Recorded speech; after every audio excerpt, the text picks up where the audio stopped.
Jinping मधुमक्खियों के जरिए जंग लड़ने का प्लान बना रहे हैं, तो दूसरी तरफ एक और सुपर पावर के राष्ट्रपति ने युद्ध रोकने का प्लान बनाया। यह है अमेरिका के राष्ट्रपति डोनाल्ड ट्रंप, जिन्होंने यूक्रेन और रूस का युद्ध रोकने के लिए 100% वाला प्लान बनाया।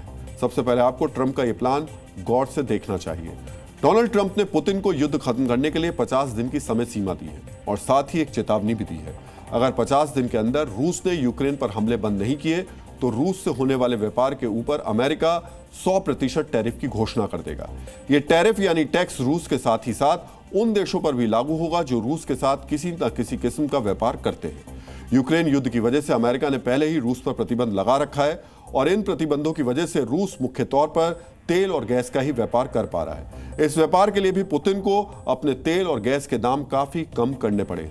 अगर ट्रंप ने 100% टैरिफ का ऐलान किया तो रूस पर दबाव बढ़ेगा और यह दबाव दुनिया में एक ऐसे जियोपॉलिटिकल सीन बना सकता है जिससे शीत युद्ध पार्ट 2 कहा जाए तो गलत नहीं होगा। हमने शीत युद्ध जैसे शब्द का इस्तेमाल क्यों किया, यह समझने के लिए आपको दुनिया में चल रही हलचल के कुछ हिस्से गौर से समझने चाहिए। ट्रंप ने यूक्रेन के लिए हथियारों की नई खेप भेजने का फैसले के साथ नाटो और पश्चिमी देशों में अपनी पैठ को मजबूत कर लिया है, तो दूसरी तरफ ब्रिक्स सम्मेलन में एक नया आर्थिक मोर्चा खोलने की सहमति के साथ रूस और चीन ने अमेरिका के सामने नया फ्रंट खोलने की तैयारी कर ली है। यानी अमेरिका सामरिक कदम उठा रहा है जबकि चीन और रूस आर्थिक घेराबंदी करने में जुट गए हैं। शीत युद्ध में वामपंथी और पूंजीवादी शक्तियां आमने सामने थी, तो शीत युद्ध पार्ट 2 की आशंका में नाटो और ब्रिक्स जैसे गुट आमने सामने नजर आ रहे हैं। कुछ जानकार यह भी मानकर चल रहे हैं कि ट्रंप कोई बड़ा टकराव नहीं चाहते, वो बस पुतिन के ऊपर दबाव बनाने की कोशिश कर रहे हैं। लेकिन यहां बड़ा सवाल ये, क्या वाकई यूक्रेन के रण क्षेत्र में पुतिन के ऊपर दबाव बढ़ाया जा सकता है? हम ये सवाल क्यों पूछ रहे हैं, ये समझने के लिए आपको यूक्रेन युद्ध का नक्शा बेहद गौर से देखना चाहिए। यूक्रेन के डोनेस्क, लुहांस्क और ज़ैपोरिज़िया पर रूस का तकरीबन पूरा कब्जा है।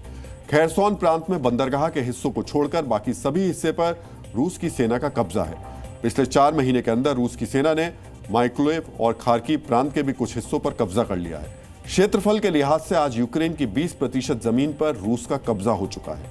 आज इस युद्ध को 3 साल का वक्त बीत गया है। इन 3 साल में रूस ने भले ही सैन्य संसाधन खोए, लेकिन यूक्रेन के बड़े हिस्से पर कब्जा कर लिया है, जबकि यूक्रेन ने रूस के एक सीमावर्ती प्रांत पर 3 महीनों के लिए कब्जा किया था, जिसको रूस ने दोबारा यूक्रेनी कब्जे से मुक्त करा लिया। यानी अगर ज़ेलेंस्की युद्ध विराम के लिए राजी हुए तो उनके पास अपना पक्ष मजबूत करने के लिए ज्यादा विकल्प नहीं होंगे। दूसरी तरफ पुतिन चाहे तो कई शर्तों या विकल्पों के साथ संभावित युद्ध विराम पर बातचीत कर सकते हैं। यूक्रेन के बड़े भूभाग पर कब्जा ही वो कॉन्फिडेंस है जिसकी वजह से रूस ने ट्रंप की कथित चेतावनी को सिरे से ठुकरा दिया। ट्रंप की वार्निंग पर मॉस्को से क्या जवाब आया, यह भी आपको गौर से देखना और समझना चाहिए। रूस के विदेश मंत्रालय ने ट्रंप की चेतावनी पर आधिकारिक बयान जारी किया है। इस बयान में कहा गया है कि समय सीमा जैसी शर्त को रूस किसी हालत में स्वीकार नहीं करेगा। हालांकि रूसी विदेश मंत्रालय ने यह भी कहा कि चेतावनी को छोड़कर जो कुछ ट्रंप ने कहा उस पर गौर किया जा सकता है। अमेरिका और रूस के बीच चल रही तनातनी में चीन भी एंट्री ले चुका है, जिसने चेतावनी के मुद्दे पर रूस का समर्थन किया है और ऐसी धमकियों को अमेरिकी दादागिरी करार दिया है। चीन का बयान साफ इशारा करता है दुनिया में एक ऐसा संगठन खड़ा हो रहा है जो अमेरिका और पश्चिमी यूरोप की चुनौतियों को स्वीकार करने के लिए तैयार है। यानी शीत युद्ध पार्ट 2 से किसी भी बड़ी शक्ति को परहेज नहीं।